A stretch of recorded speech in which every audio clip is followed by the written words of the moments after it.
É muito bom ver todos vocês aqui e estou muito feliz, muito honrado por essa oportunidade de celebrar com todos vocês o aniversário do nosso querido Jesus e na esperança sempre de que essa memória, essa celebração desse aniversário fortaleça cada vez mais a nossa fé e faça com que nós realmente compreendamos o ensinamento do nosso Mestre, do nosso Criador, do nosso Pai na carne.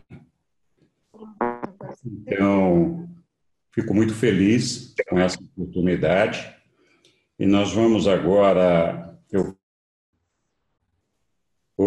Eu vou colocar a tela, eu estou trabalhando com duas telas, então quero ter certeza que vocês estão vendo a tela certa. Eu preciso que alguém habilite aqui para que eu possa fazer o compartilhamento. Acho que está habilitado já. Agora sim. Então eu vou compartilhar aqui a minha tela e eu espero que todos vocês estejam vendo aí. Sim. Sim. Mas ela está... Agora Tá certo? Agora está. Sim. Ok. Então tá bom. Então, de praxe eu faria uma oração, mas como a Lília já fez, né? Então vamos seguir aqui no nosso trabalho.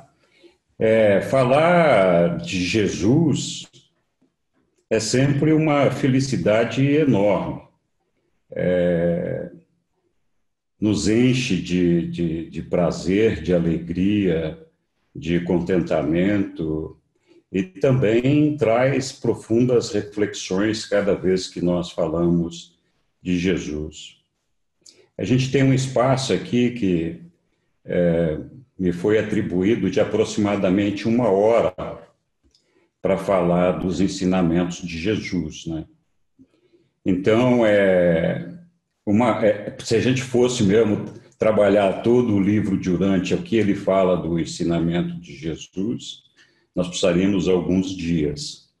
Mas, por outro lado, também, a essência dos ensinamentos de Jesus pode ser resumida de uma maneira muito fácil. E eu espero que eu consiga, né, durante essa breve apresentação aqui, transmitir a essência desses ensinamentos. Então, vamos lá. Jesus nos alertou, sempre que possível, que este mundo nosso é um mundo de transição, onde nós estamos iniciando a nossa jornada, que é uma jornada longa, uma jornada de ascensão, e que este mundo é um andaime, é uma ponte, e que nós não deveríamos pensar em construir nessa ponte ou nesse andaime a nossa morada, a nossa residência. Nossa meta de destino está muito distante daqui. E não seria o caso de nós fixarmos aqui no nosso mundo uma âncora.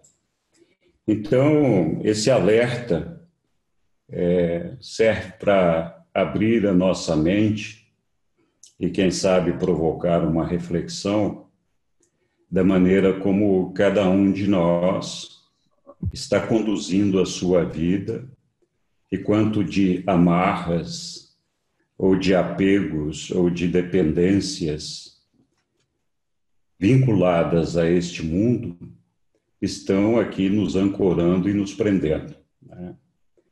Então, esse barco que nós estamos, ele já partiu. E tem um longo mar pela frente para ser atravessado, uma jornada bastante longa, mas cheia de júbilo, cheia de recompensas, cheia de entusiasmo e cheia de revelações. E, principalmente, plena do amor do nosso Pai. Então, é importante fazermos essa reflexão para ver se nós talvez não estejamos criando muitas âncoras que estejam prendendo o nosso barquinho aqui neste mundo e esquecendo que ele precisa largar o porto e seguir a sua jornada com destino ao paraíso. Tá? Antes de falar dos ensinamentos de Jesus, cabe fazer um preâmbulo rápido aqui, separar Jesus do nosso soberano Micael é uma coisa muito difícil, quase que impossível, porque eles se tratam é a mesma personalidade. Entretanto, a condição da existência dos dois, da experiência dos dois, se é que a gente pode falar em dois, é muito diferente uma da outra. Jesus foi entre nós o homem, o Filho do homem, assim como todos nós, sem exceção, somos filho do homem. Jesus é o Criador do homem nesta existência em que nós estamos aqui. Ele é o nosso Criador. E como homens, ele realmente é o nosso Pai. Em algum momento, nós vamos nascer do Espírito. Então, seremos seus irmãos e filhos do nosso Pai Celestial. Então, a experiência de Micael e a experiência de Jesus é uma experiência muito diferente, mas é a mesma pessoa. E essas experiências se unificam.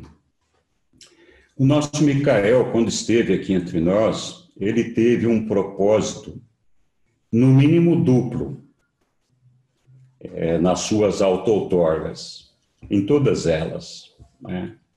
O primeiro propósito, que é viver a vida das suas criaturas como uma delas, é uma experiência que é exigida ou requerida de todos os Micaéis, não só do nosso. Então, todos os Micaéis, para conquistar a sua soberania, devem passar e viver essa experiência de viver a vida das suas criaturas como uma delas. Então, é a experiência de conquistar o entendimento da vida dessas criaturas, de como elas se desenvolvem. Um segundo propósito da vinda de nosso Micael não é comum a todos os Micaéis, foi uma escolha do nosso Micael. Em todas as suas auto-outorgas, ele teve o propósito de revelar as personalidades do paraíso e suas combinações. Então, teve 7 auto-outorgas, numa ele revelou o Filho, na outra o Espírito Infinito, Pai Filho, Pai Espírito, e assim foi, até o momento em que chegou na sua 7ª auto-outorga, que foi aqui no nosso querido planetinha Urântia, e ele aqui resolveu revelar o Pai, escolheu revelar o Pai.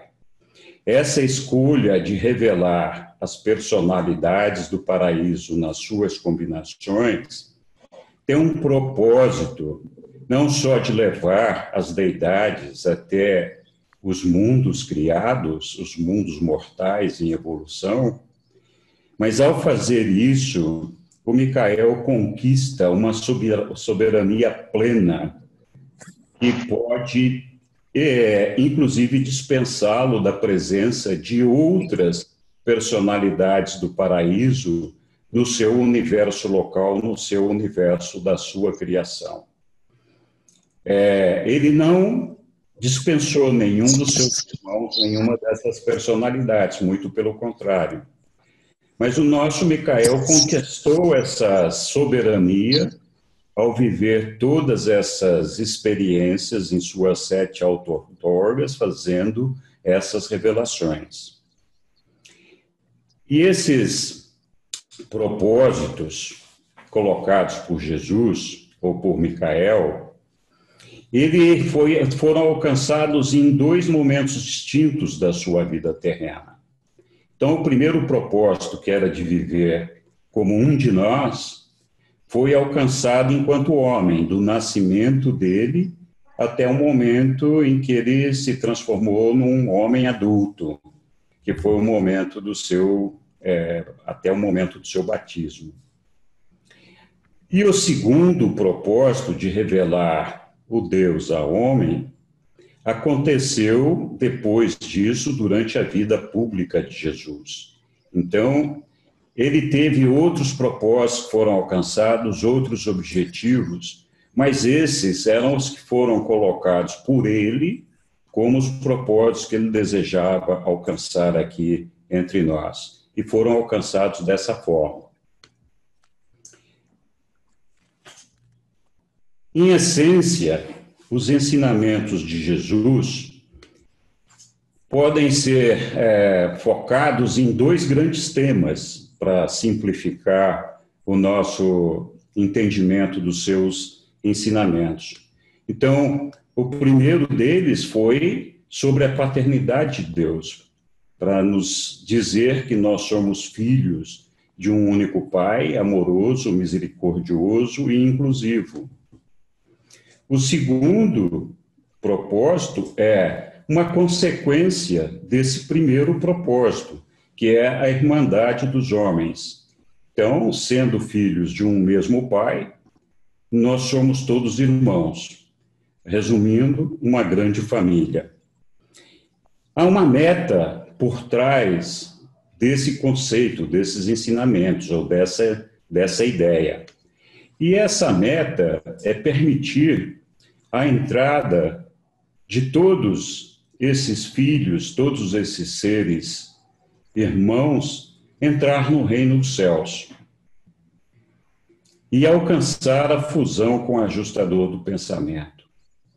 Então, a entrada no reino dos céus é a possibilidade do Filho do Homem entrar no reino dos céus antes de se transformar ou de nascer novamente do Espírito. Nós vamos ver isso mais para frente. Quando nós alcançamos a fusão com o nosso ajustador do pensamento, nós renascemos ou nascemos novamente do Espírito. Então, ao alcançar a fusão com o nosso ajustador do pensamento, todos nós passamos, então, a ser espíritos. Então, somos filho do homem e filho do Espírito. Deus é Espírito. Como homens, nós podemos entrar no reino dos céus, e é isso que nós vamos ver. E essa condição de entrar no reino dos céus é, ao mesmo tempo, o passaporte também para alcançar a fusão com o nosso ajustador do pensamento. As coisas acabam se confundindo. Para os estudantes novos, o ajustador do pensamento é o Pai em nós. É a fração do Pai que habita a nossa mente e que algum dia nós iremos alcançar a nossa fusão com Ele.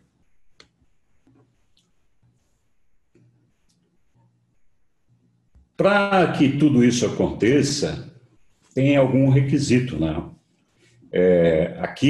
Para poder entrar no reino do céu, é preciso fé. Aquele que acredita pela fé entra imediatamente no reino.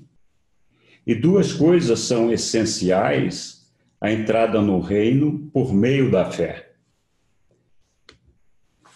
A primeira coisa, justamente, é a fé e a sinceridade.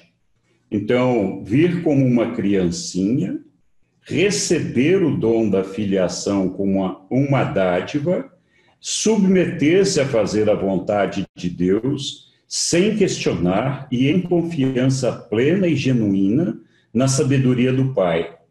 Vir ao reino, livre de preconceitos e julgamentos, estar de mente aberta para aprender, como um filho não estragado por mimos. Então, a condição primeira para aceder ao reino é essa fé sincera e essa confiança no nosso Pai. E nós vamos falar mais disso daqui a pouquinho. A segunda coisa é a fome da verdade, a sede de retidão, que é uma mudança na mente de todos para a conquista de um motivo para ser como Deus e encontrar a Deus. Esse deveria ser o mais elevado propósito da nossa existência, essa fome de verdade, essa sede de retidão, esse desejo de alcançar a Deus e de ser como Deus. Quando a gente fala de retidão, muitas vezes a gente tem uma dificuldade de compreender o que vem a ser a retidão. E a retidão, na verdade, é você estabelecer os valores, os significados, as metas que você precisa cumprir, que é cumprir a vontade do Pai, sem se desviar do seu caminho, sem permitir servir a outros senhores, de uma maneira que você possa manter a sua bússola, a sua direção, sempre em direção ao nosso Pai. A gente pode falar um pouquinho mais disso daqui a pouco. Jesus nos disse que os passos da retidão interior do reino são, primeiro, o perdão de Deus que está ao alcance de todos os homens. E a condição para nós alcançarmos o perdão de Deus é perdoar aos nossos semelhantes. O perdão está disponível, mas nós precisamos ter dentro de nós, no nosso coração, o desejo de perdoar a todos os nossos irmãos e para que esse perdão seja alcançado. O homem não perdoará verdadeiramente os seus semelhantes, a menos que os ame como a si próprio. Então, esse perdão, muitas vezes, a gente entende como sendo o perdão de alguma ofensa grave que alguém provocou, o que nos fez. Também cabe o perdão quando nós somos agredidos ou ofendidos. Mas no nosso dia a dia, muitas vezes nós nos irritamos, somos intolerantes com os nossos irmãos e falta aí, nesse relacionamento com o irmão, quando nós somos intolerantes, o perdão. Então, a falta de tolerância também é uma falta de perdão. Então, amar assim ao próximo como a si próprio, nisso está a mais elevada ética. E a conduta verdadeira, a conduta moral da verdadeira retidão é o resultado natural desse amor. Se você ama realmente aos seus semelhantes e deseja alcançar a Deus, é pouco provável que você se desvie do caminho da vontade do Pai. Né?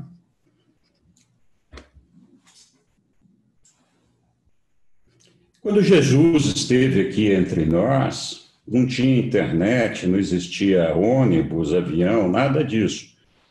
Comunicação era difícil, transporte era difícil, tudo era limitado.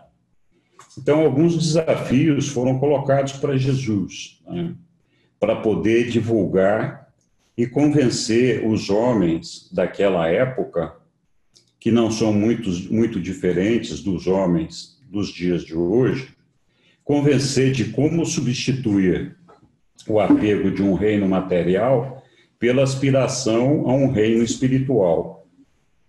Era um desafio gigantesco isso. Nós ainda hoje somos muito apegados a este reino material. Então, como convencer o homem a buscar a paz do reino espiritual em contraposição à luta do domínio romano na época? Como implantar a ideia da irmandade quando as tribos disputavam territórios, riquezas e até mesmo o direito de ser o povo escolhido de Deus. Como estabelecer a ideia de igualdade entre os homens, quando os ricos eram senhores e pobres os servos, quando mulheres eram submissas e apenas um objeto da sociedade masculina. Como imprimir a ideia de um único Deus entre povos que viviam religiosidades tão diferentes e com deidades múltiplas. Como implantar a ideia de um pai cheio de amor, não vingativo, nem castigador, entre um povo que havia sido duramente disciplinado no temor a Deus. E, finalmente, não só isso, mas botei aqui como exemplos alguns desses desafios, como ser o Messias do reino de Deus, quando o que o povo queria era o Messias do reino dos homens. Então, todos esses desafios foram colocados para Jesus. Foi necessário que Jesus estabelecesse um plano em sua mente de como superar esses desafios. Ele sabia da dificuldade que os homens teriam em assimilar os conceitos que ele iria disseminar. Então, era preciso propiciar ao homem uma visão do reino de Deus, uma revelação onde o homem pudesse perceber o Pai, o seu amor, e percebendo o Pai, aceitar a irmandade plena. E essa irmandade é aquela capaz de construir a união entre os homens e permitir, nessa união, nessa soma de esforços, a superação de aflições terrenas ainda na carne. Jesus, então, dedicou-se a revelar essas verdades unificadoras. Então, a verdade unificadora que provoca a união entre os homens é justamente a aceitação da verdade que Deus é nosso Pai, que, por consequência, traz a verdade unificadora de união dos homens, que nós somos irmãos. Então, ao revelar essas verdades unificadoras para o homem, chamando a atenção dos homens para a beleza do reino, da criação de Deus, e despertando no coração de todos a percepção da bondade do Pai, fazendo-nos desejosos de multiplicar essa bondade. Então, basicamente, Jesus se concentrou nessas verdades unificadoras, trazendo para todos a verdade, a beleza e a bondade do Pai e do reino do Pai. Jesus usou muitas ferramentas e recursos na tarefa de trazer esse entendimento do reino para o homem. E esse trabalho foi feito de uma forma que pudesse trazer uma ideia atrativa, motivadora e corajosa, e capaz de perdurar e multiplicar-se. Então, esse era o grande desafio na época para Jesus. E entre essas ferramentas e recursos, a gente pode destacar o próprio exemplo de Jesus, que foi um exemplo de amor, de serviço desinteressado e a sua retidão. Nós sabemos, vendo a vida de Jesus, que ele não se desviou dos seus propósitos, manteve a sua retidão. Ele foi capaz de resistir a todas as tentações. A tentação de se transformar, por exemplo, num líder militar e de dirigir os jovens numa rebelião contra os romanos. E isso lhe custou muito caro, custou o seu prestígio em Nazaré. Ele nunca mais foi o mesmo em Nazaré por conta dessa recusa e de não ter aceitado ser um líder dos rebeldes. Ele também não se deixou levar pela possibilidade de se casar com uma mulher bonita, rica e que pudesse sustentar sua família, lhe trazer conforto, status e um monte de outras coisas associadas a essa situação.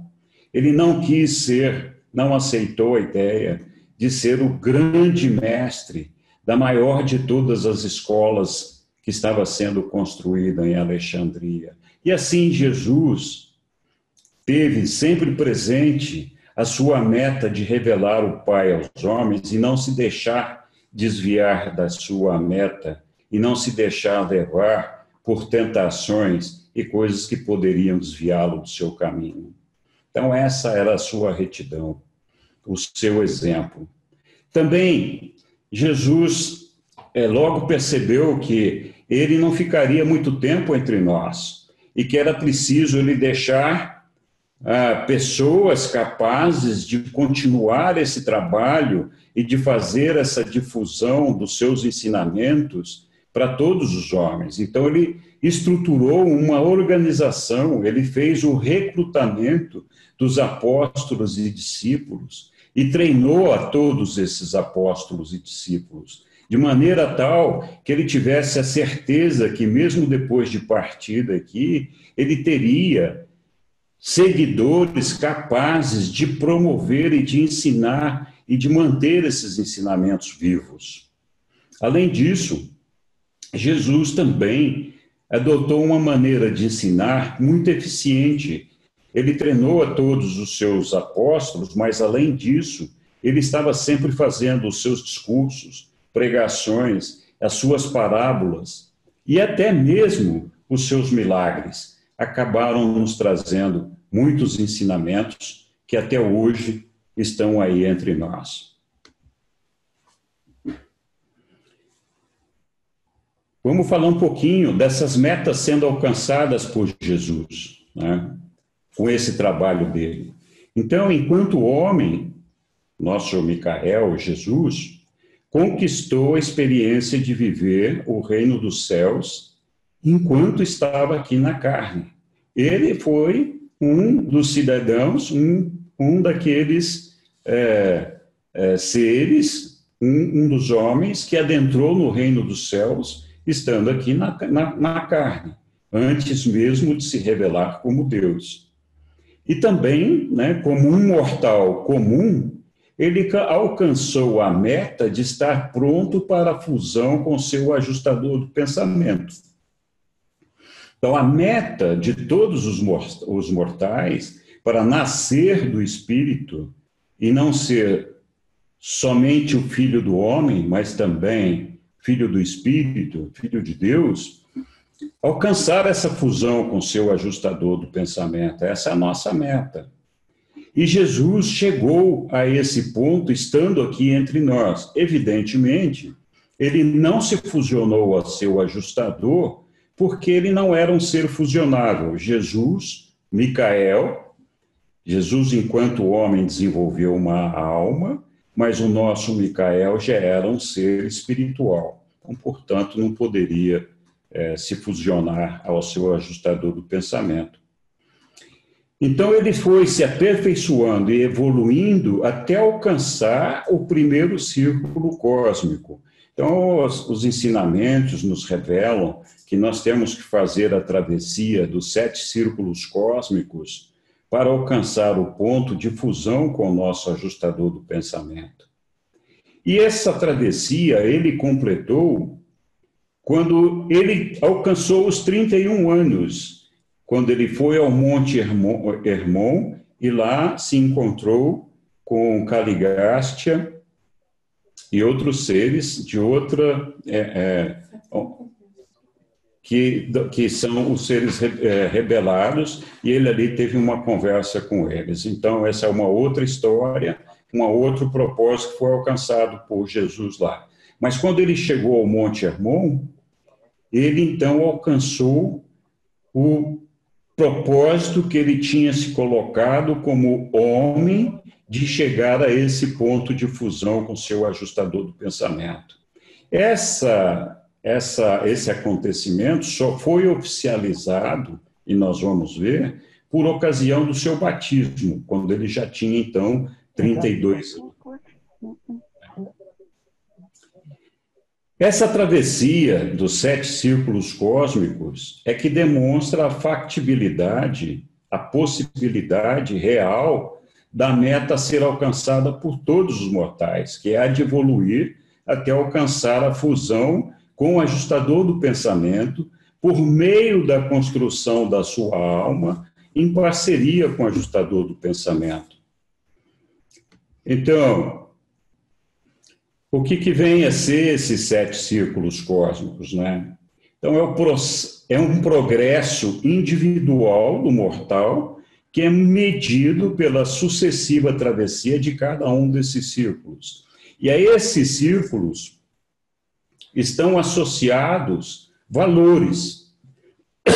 E que valores estão associados que nós deveríamos conquistar para atravessar esses 7 círculos? Então, nós temos valores intelectuais. O que são esses valores? É a busca do conhecimento, é a nossa busca do saber, por conhecer, por aprender, de termos interesse em conhecer e desenvolver a nossa mente.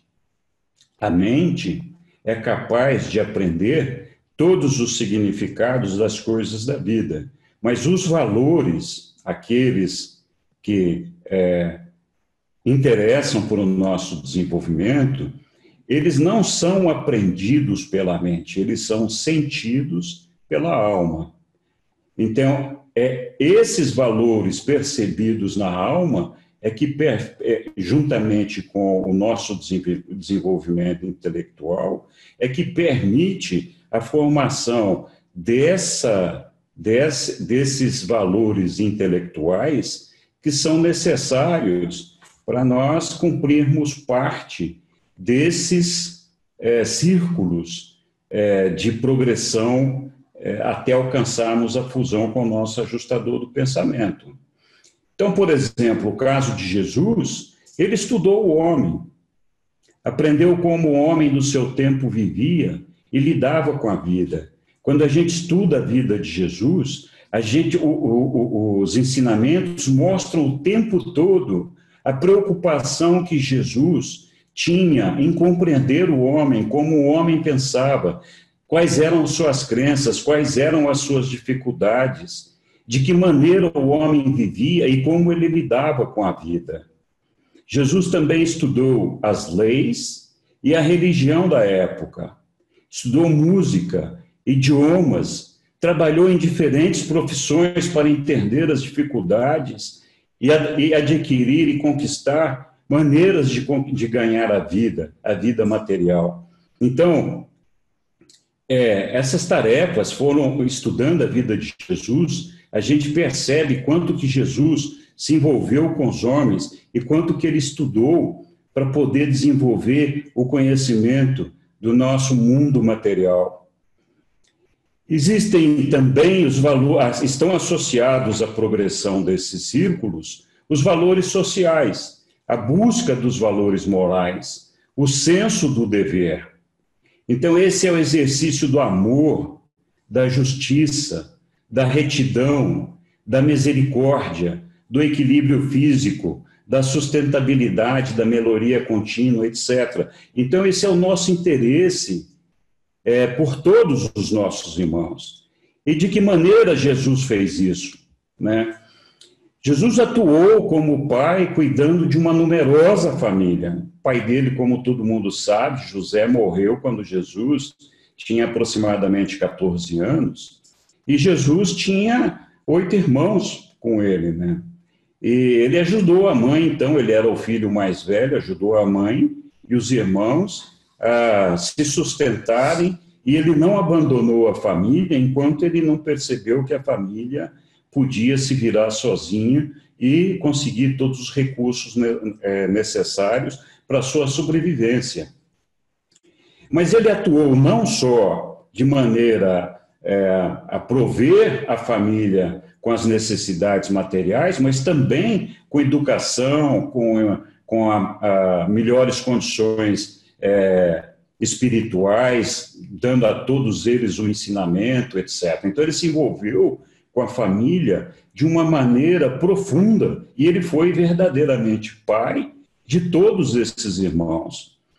Ele lutou também muito pela inclusão das mulheres, né? Ele chegou a formar o corpo de discípulas e apóstolas, se é que a gente pode dizer assim, para também trabalharem no reino e também trabalharem como os apóstolos na divulgação dos seus ensinamentos.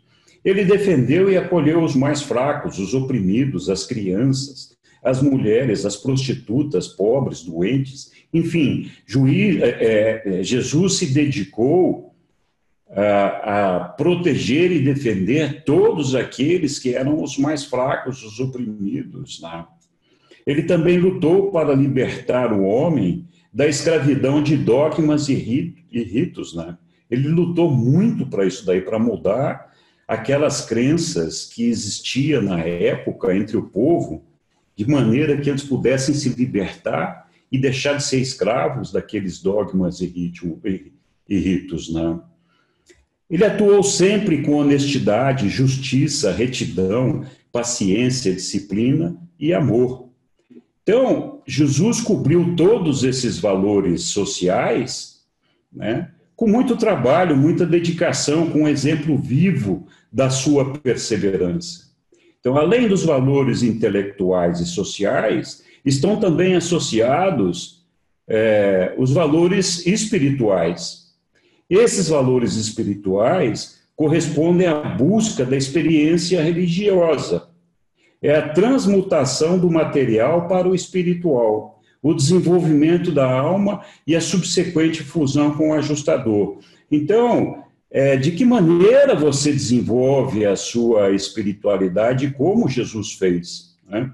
Ele comungava constantemente com seu Pai nos céus, né? Ele sempre se retirava, sempre fazia um momento de meditação, ele confiava cegamente no Pai dele, né? Ele cumpriu a vontade de seu Pai incansavelmente o tempo todo, sem ceder às tentações. Nós falamos agora há pouco da retidão dele. Ele dedicou-se a revelar o Pai ao homem e o homem ao Pai. Manteve essa retidão inabalável, né? Então, a vida espiritual de Jesus foi uma vida de entrega ao Pai, de confiança no Pai e confiança nos homens também, de poder levar os homens até o Pai, de saber que os homens poderiam acreditar nele. Então, além desses valores espirituais, os outros valores associados ao desenvolvimento dos 7 círculos cósmicos é o discernimento cósmico. Esse discernimento cósmico é a busca dos valores da personalidade.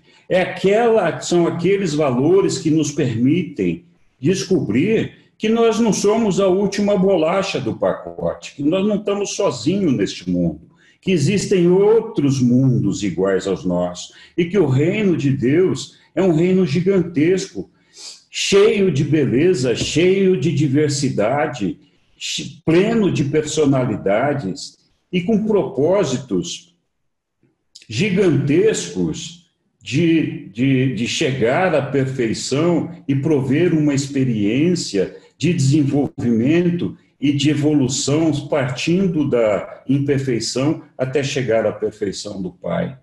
Então, de que maneira Jesus trabalhou esses valores? Como é que ele desenvolveu isso? Ele amou profundamente ao Pai do paraíso e aos homens e mulheres, inclusive os seus inimigos, né? Ele lutou para melhorar a humanidade e aproximá-la do Pai universal. Ele lutou para que seus ensinamentos se espalhassem pelo mundo e assim contribuísse para melhorar a humanidade, trazendo a possibilidade do reino de Deus ao homem, enquanto aqui na carne. Ele conciliou as suas obrigações terrenas com as suas metas divinas. Todos nós sabemos, a vida de Jesus não foi fácil. Ele teve enormes desafios antes de poder entrar na sua vida adulta, na sua vida pública, para ajudar a sua família, para manter a retidão, aprender, se envolver com todos os seres com quem ele teve contato, né?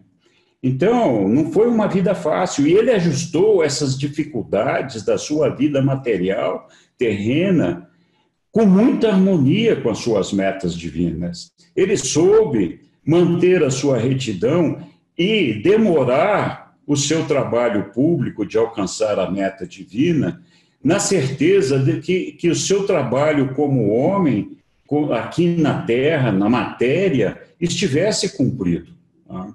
Ele ajustou a sua mente, o seu comportamento, para harmonizar os usos e costumes dos homens com seu entendimento cósmico e celestial.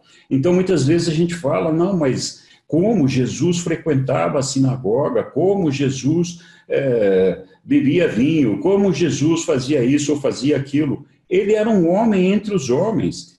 E ele ajustou o seu comportamento de maneira harmônica com todos os nossos usos e costumes, independente do seu entendimento cósmico e celestial, harmonizando tudo isso de maneira brilhante. Então, voltamos aqui. Com isso, Jesus atravessou os 7 círculos cósmicos. Cumprindo as metas ainda, né? Enquanto Deus homem, Micael dedicou-se a revelar o Pai e a Irmandade dos homens. Perdão, eu avancei um slide aqui, vou voltar naquele anterior. Este daqui. E passamos aqui. Essa é uma parte importante.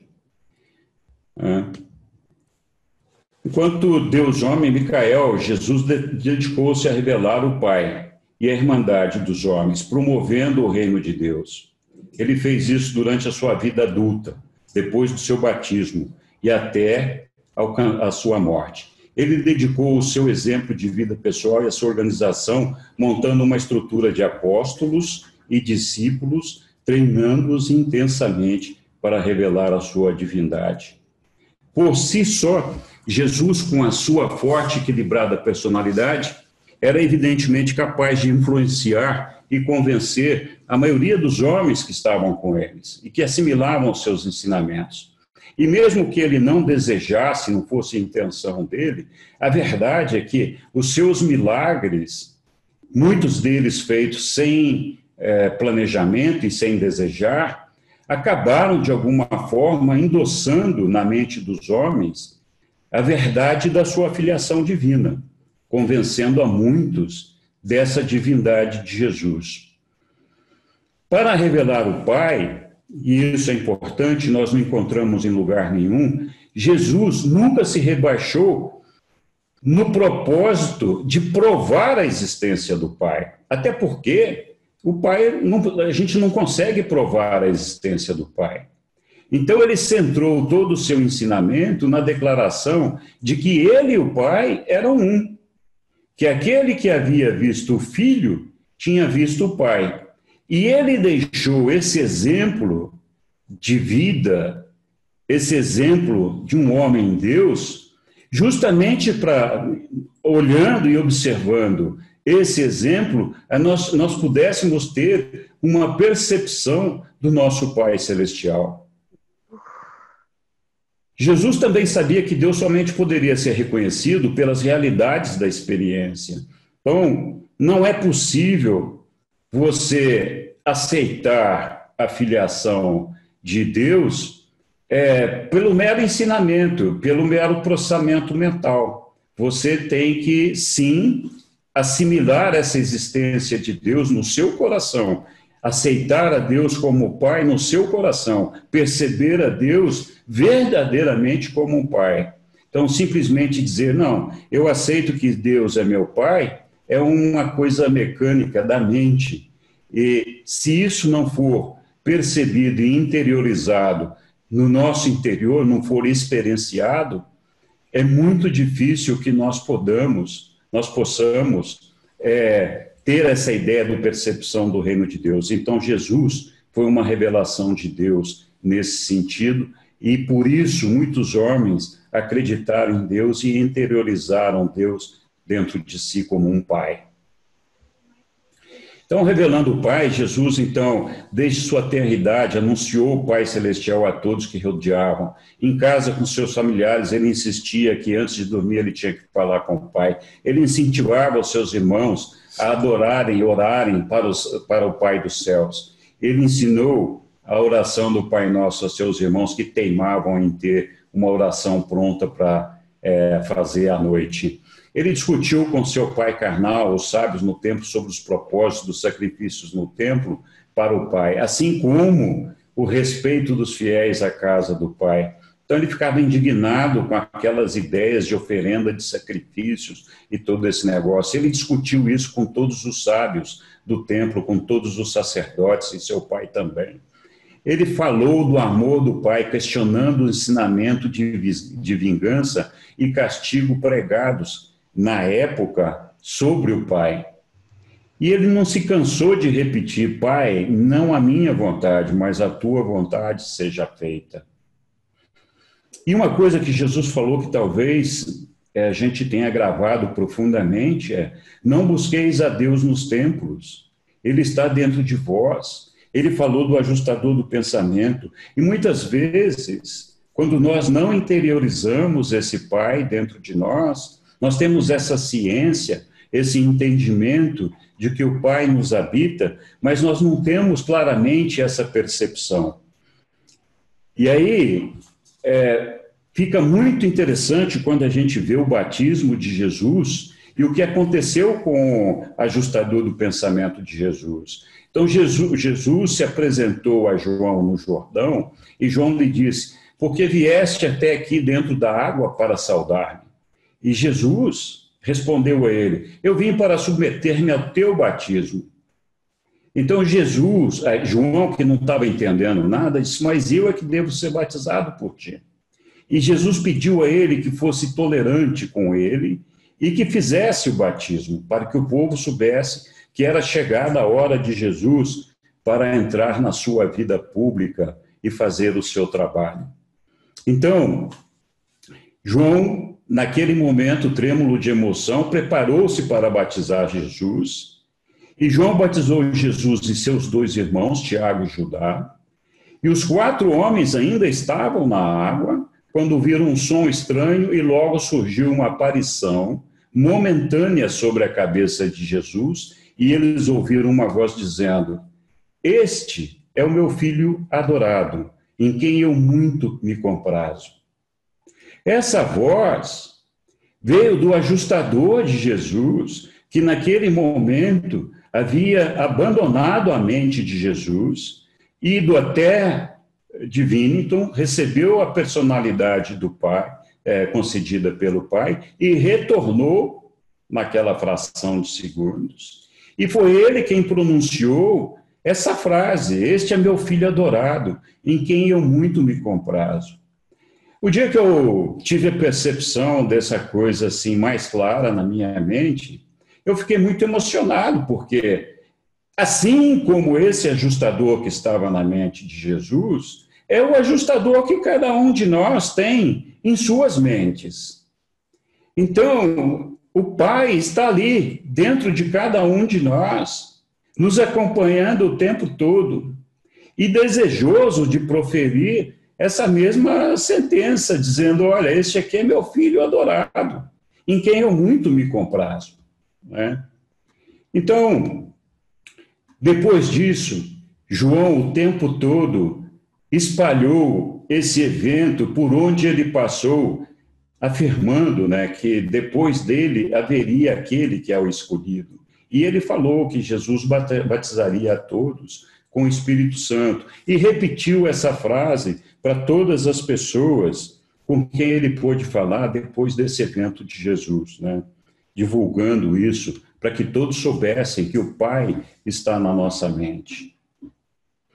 Jesus nos disse que o Pai não aflige seus filhos por desejo próprio. Muita gente se pergunta por que a gente sofre, né? Nós somos seres em evolução. O homem sofre por causa dos acidentes do tempo e das imperfeições do mal de uma existência física imatura, né? Ele sofre as consequências inexoráveis do pecado, a transgressão das leis da vida. e da luz. Jesus ensinou a todos os seus seguidores a manifestar o amor paterno mais do que o amor fraterno. Porque, vocês se lembrarão, Jesus disse: eu vos dou um novo mandamento. Não é suficiente que vocês amem uns aos outros como vocês se amam a vocês mesmos. Eu quero que vocês amem aos outros como eu vos amei. Quando ele falou como eu vos amei, ele estava se colocando na condição de pai, na condição de pai de todos nós, dizendo: olha, não pode haver nenhum afeto, nenhum amor maior do que o amor do pai, o amor da mãe. Então, os pais têm um amor por seus filhos que entre nós aqui na carne não existe nenhum amor semelhante a esse. Nenhum amor é maior do que o dos pais pelos seus filhos, nem pelos seus próprios pais, nem pelos seus irmãos, nem pelos seus amigos. Os pais amam os seus filhos com um afeto e um carinho que requer mesmo muita paciência, tolerância e um amor profundo. Por isso, Jesus nos pediu que nós amássemos aos nossos irmãos como um pai ama os seus filhos. Se nós formos capazes de fazer isso, nós amaremos os nossos irmãos, aqueles que são mais jovens, e jovens aqui eu me refiro àqueles que não estão, talvez, tão desenvolvidos intelectual e espiritualmente falando, como bebês. Como um pai trata o seu bebê? Com paciência, tolerância, dedicação, tentando ensinar e mostrar. Você não humilha, não espizinha, não se engrandece perante os seus bebês. Você os trata com carinho, com amor, com paciência e tolerância. E assim vai. Um filho nunca deixa de ser uma criança para um pai. Então, esse amor é o amor que Jesus pede que nós tenhamos um pelos outros. Esse amor é aquele que é capaz de garantir que nós poderemos, então, conviver com essa afeição e esse carinho que só um pai pode ter por seus filhos. Jesus também falou muito da fraternidade, falou que quanto mais nós nos entregamos aos nossos semelhantes, mais perto nós chegamos de amá-los. Né? Ele pediu, inclusive, que nós amássemos aos nossos inimigos, que nós fizéssemos o bem àqueles que nos odeiam. Por quê? Ele disse: olha, vocês têm a obrigação, têm o dever de serem misericordiosos. Não cabe a nenhum de vocês julgar aos vossos irmãos.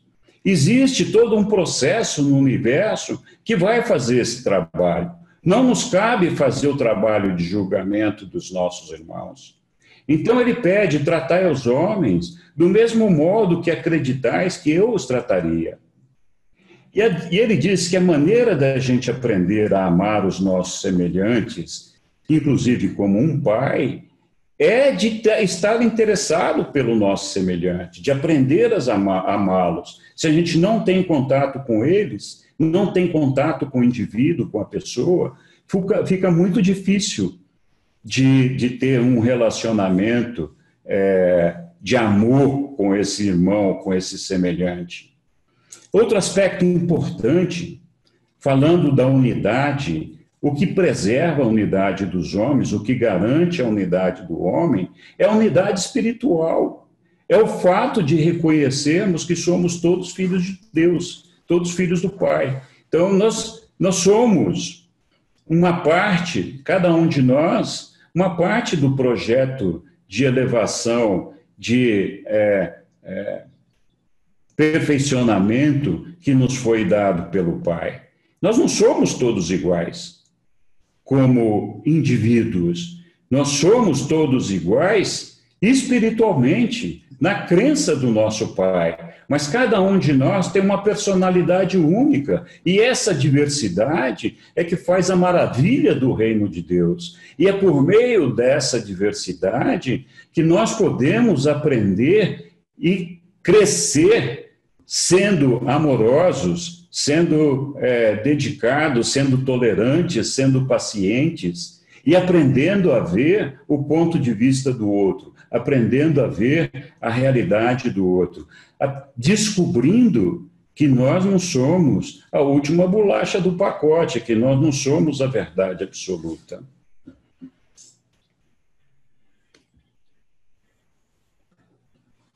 Jesus se revelou Deus muitas vezes para nós. Ele disse: eu sou o caminho, a verdade e a vida.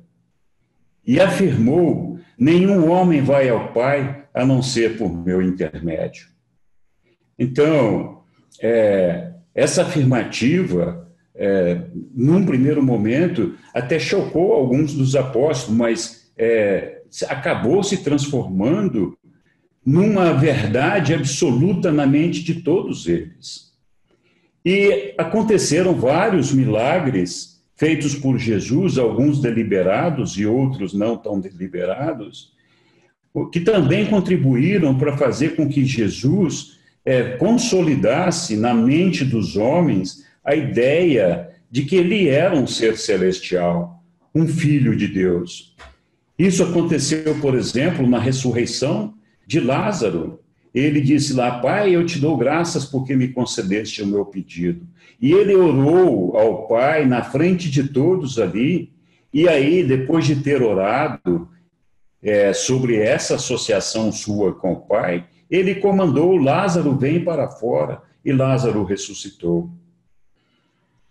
Ele também esteve naquela tarde, né, na presença de vários dos seus discípulos, quando se reuniu uma multidão em volta da casa de Zebedeu ali, cheio de gente que precisava de cura, mais de 600 pessoas. E ele se compadeceu daquelas pessoas. E a compaixão dele foi tão grande que ele pediu ao Pai que se fosse da vontade dele e que, se não tivesse nada contra essa vontade, que ele permitisse que seus filhos estivessem curados. E naquele momento aconteceu aquela cura fantástica que foi reportada no livro de uma maneira brilhante. Ele também falou da própria ressurreição dele. Ele antecipou a todos os homens que ele ia morrer e ia ressuscitar. Então ele se revelou Deus em inúmeras oportunidades, não só pelos milagres, porque não era da vontade dele ficar fazendo esses milagres. Ele queria que os homens aceitassem os seus ensinamentos pelo valor desses ensinamentos e não porque ele era capaz de fazer milagres, mas de uma maneira ou outra, esses milagres acabaram corroborando com essa ideia, né? Então, Jesus nos ensinou muitas coisas. Ele acabou falando das realidades do tempo, do espaço, da mente, da personalidade, do ajustador, do finito, da alma, do supremo, do paraíso. Enfim, quando a gente estuda a vida de Jesus, os seus discursos, as suas parábolas, estão cheios de ensinamentos sobre diferentes realidades do nosso saber, da nossa existência, daquilo que nós temos que conhecer. Jesus nos ensinou que o conhecimento pode ser testado, pode ser demonstrado, mas a verdade, ela só pode ser percebida na experiência, se ela for experienciada. Então, nós temos que abrir a nossa mente e o nosso coração na busca da verdade, para reconhecer essa verdade por meio da experiência. Nós conhecemos a Deus não porque alguém nos disse que ele existe, mas porque nós percebemos a existência de um ser maior, de um Criador em nosso coração.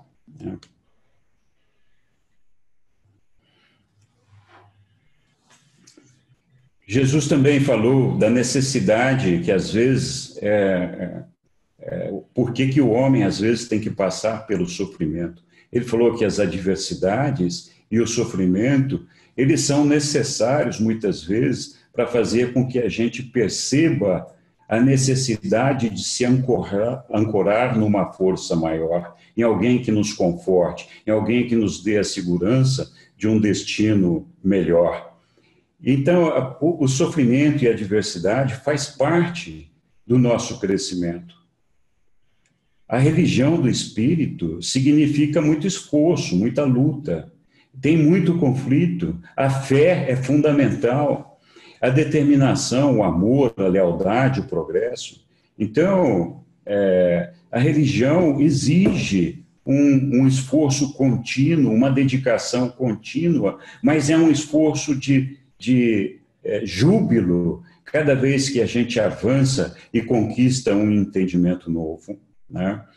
Toda essa religião da mente, a teologia baseada na autoridade, não precisa de nenhum esforço, nenhum exercício dos crentes, né? Você vai na igreja, o padre falou, olha, funciona assim, e a gente acredita, ou o pastor, ou seja lá quem for, né?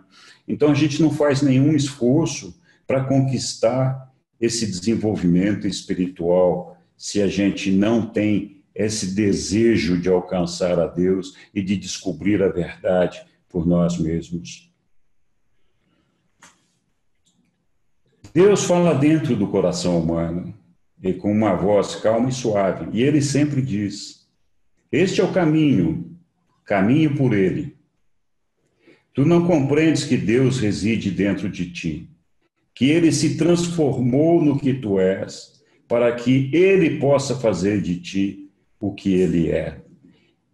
Eu fiquei muito emocionado quando eu vi essa frase de Deus e o Pai nos dizendo, olha, este é o caminho, caminhe por ele, eu vou estar lá com você. Muito obrigado, Jesus.